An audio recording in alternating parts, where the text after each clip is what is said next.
Jacob looked up, and there was Esau, coming with his 400 men, so he divided the children among Leah, Rachel, and the 2 female servants. Jacob put the female servants and their children in front, Leah and her children next, and Rachel and Joseph in the rear. He himself went on ahead and bowed down to the ground 7 times as he approached his brother. But Esau ran to meet Jacob and embraced him. He threw his arms around his neck and kissed him, and they wept. Then Esau looked up and saw the women and children. "Who are these with you?" he asked.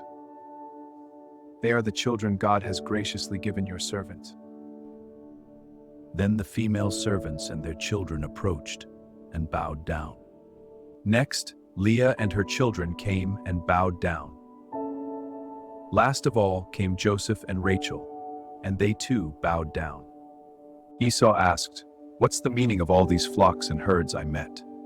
"To find favor in your eyes, my lord." But Esau said, "I already have plenty, my brother. Keep what you have for yourself."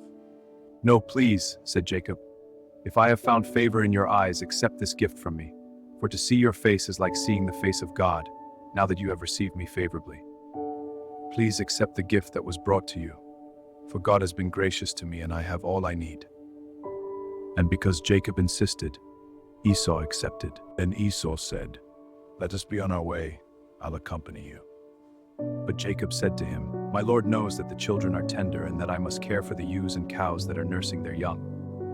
If they are driven hard just one day, all the animals will die.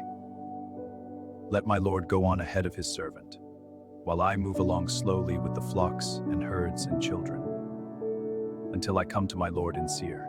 Esau said, "Then let me leave some of my men with you." "Why do that? Just let me find favor in the eyes of my Lord." So that day Esau started on his way back to Seir. Jacob, however, went to Succoth, where he built a place for himself and made shelters for his livestock. That is why the place is called Succoth. After Jacob came from Paddan Aram, he arrived safely at the city of Shechem in Canaan and camped within sight of the city. For 100 pieces of silver, he bought from the sons of Hamor, the father of Shechem, the plot of ground where he pitched his tent. There he set up an altar and called it El Elohe Israel,